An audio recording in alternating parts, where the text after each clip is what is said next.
the best of the week on Relevant Radio.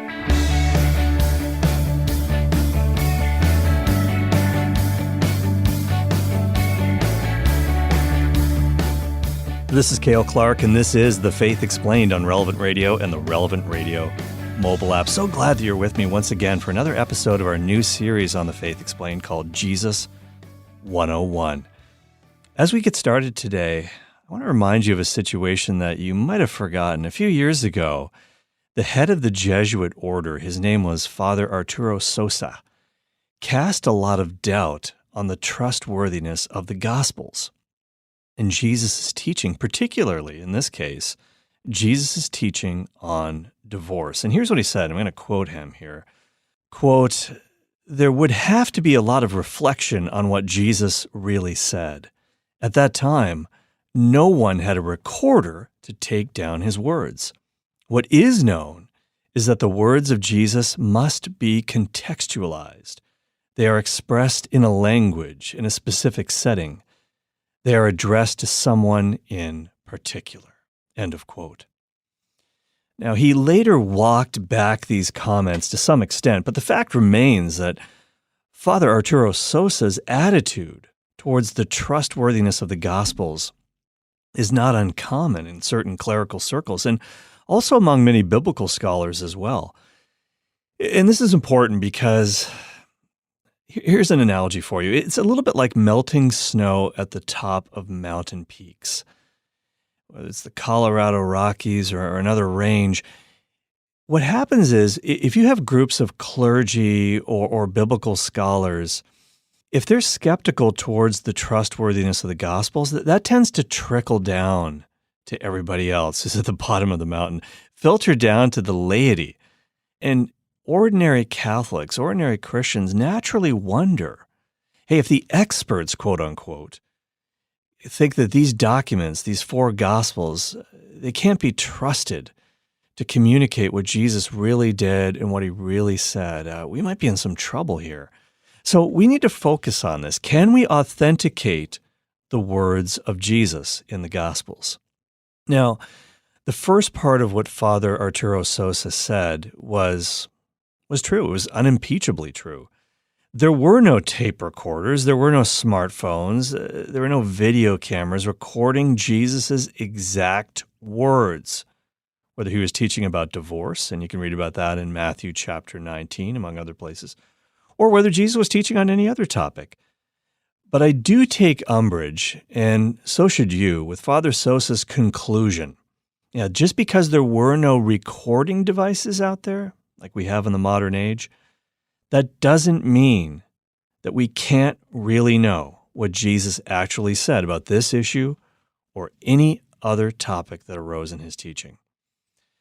Was it live or was it Memorex? Maybe you remember those old ads in the 1980s and 90s for Memorex cassette tapes. I know I do.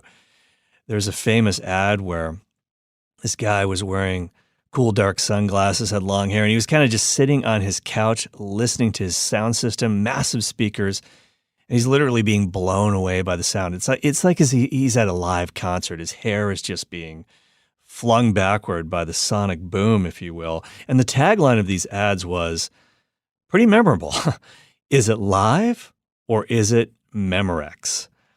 And biblical scholar Darrell Bach once wrote an article kind of playing off this theme, relating this ad to how Jesus' teachings were actually written down in the Gospels. Were they live?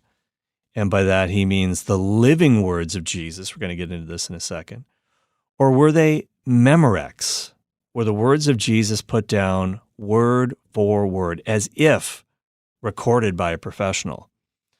Well, that latter option, this idea that Jesus' words might have been Memorex, might have been recorded word for word, we've got to throw that out. We've got to rule that out. And I don't want to burst your bubble because very often you might have seen Bibles that have red letters. They're called red letter editions of the New Testament where the words of Christ are written in red ink.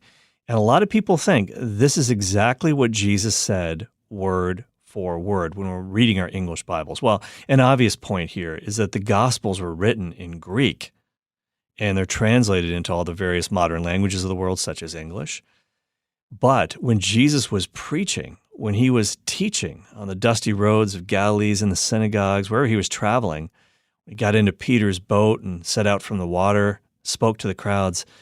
He was really broadcasting. And as we recently talked about in meetings here at Relevant Radio, this is really kind of the first broadcast of the gospel message. And that's what we continue to do today on Relevant Radio, bring Christ to the world through the media. But when Jesus was broadcasting the gospel, he was preaching and teaching, in all likelihood, in Aramaic. Now, Aramaic is the street language, if you will, of Palestine. That's what he would have been using with his apostles in private conversation. So we're already dealing, the point of all this is that we're already dealing with a translation issue. This is why these red letter editions of the New Testament are somewhat misleading, because they weren't the literal, actual Aramaic words and phrases that Jesus said. Except maybe we do have a few instances where we probably have exactly what he said at a certain time. One great point on this is when Jesus is praying, when he's teaching his disciples the Our Father, when he's praying alone, he uses the term Abba in referring to God the Father. And believe me, he wasn't talking about a Swedish pop band from the 1970s. Abba, it's an Aramaic word, which some people say loosely means daddy. Some people think that goes a little bit too far. It might be not so colloquial. It might be more like father. But nonetheless, this is the Aramaic word that Jesus would have used. So the actual words of Jesus, if there had been a recording device set up in the first century, they would have gotten his, here's a Latin term for you, Ipsissima Verba. Ipsissima Verba. That means the actual words of Jesus. But there's also something called the Ipsissima Vox, the actual voice of Jesus. That's what we really have in the Gospels. So was it live or was it Memorex? We certainly have the live option here. It's the living words of Jesus.